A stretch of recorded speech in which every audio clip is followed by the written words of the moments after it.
What's going on, guys? It's Hrishi here. Today I'm going to show you how you can take pictures like this with just your kit lens and a few accessories. Let's go! So today's video is going to revolve around this small thing. This is called a reverse ring. It's just a small piece of metal which has threads on one side and a camera mount on the other. Basically what this does is that it fits in front of your lens, which allows you to mount your lens the other way around. Sounds confusing? Isn't really?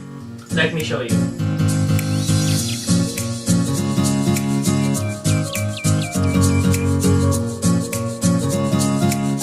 So how does this small piece of attachment allows you to take super macro photos? What it does is that it reverses the lens's magnification ratio. Now you can put this on your 18-55 or your 55-250.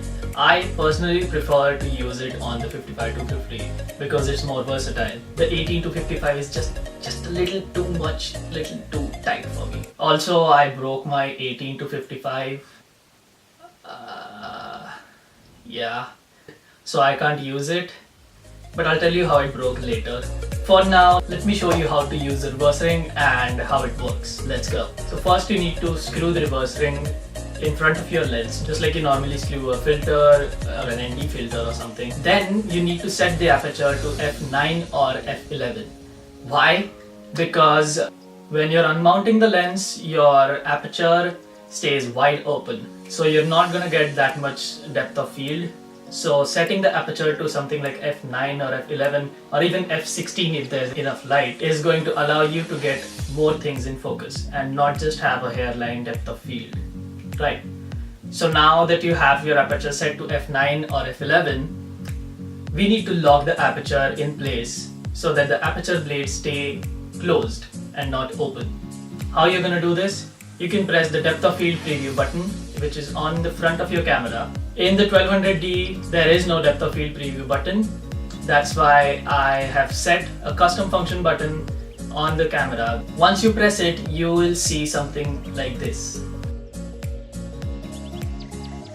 And I almost forgot, you need to turn on your camera for this. Press and hold the depth of field preview button and simultaneously unmount your lens. Now you can mount it the other way around. And there you have it. That's how you use a reverse ring. A few things to remember. There is no autofocus because there is no contact between your lens and your camera. So you need to turn on manual focus. What that's going to do is that it's not going to mess up your gears when you're zooming in or zooming out. Second, since everything about this lens is going to be inversed, zooming in means zooming out and zooming out means zooming in. Now you may ask, how are we supposed to focus if there's no autofocus? It's simple. All you need to do is move your camera closer towards the subject or farther towards the subject. For camera settings, because there's not going to be enough light entering your lens, you need to use your pop-up flash. If you have an external flash, well and good, you can use that. You can go by without using these flash. If there's enough sunlight or natural light, you can still get great photos, but you need to set your shutter speed and ISO accordingly so that the exposure is not too dark or too bright. After you've done taking some photos, the next step is to edit them. In my opinion, editing is really important. Not all cameras can store the information that we see in their digital sensor.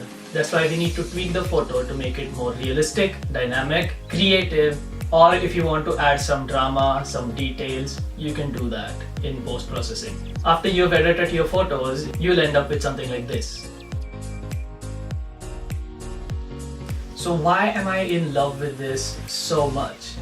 It's because you get a field of view which nothing can give you. You may be using lenses like the 50mm or the 40mm or just the normal kit lens. You may not be owning a macro lens. But what this does is that it gives you a new perspective. This really opens up new opportunities, and it might also be a good way to boost your creativity.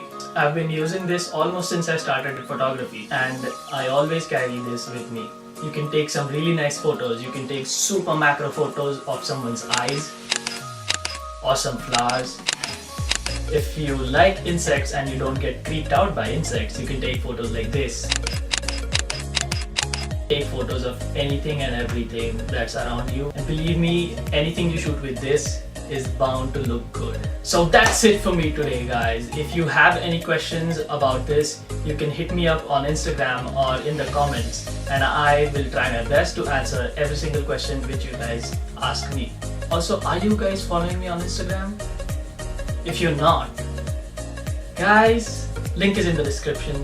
Follow me on Instagram. But yeah, ask me anything you want to ask about this, and I will try my best to answer your questions. If you like this video, give it a thumbs up, subscribe if you haven't already, and I will see you in the next video. What that's going to do is it's going to save your lens. Okay. Where's my teeth?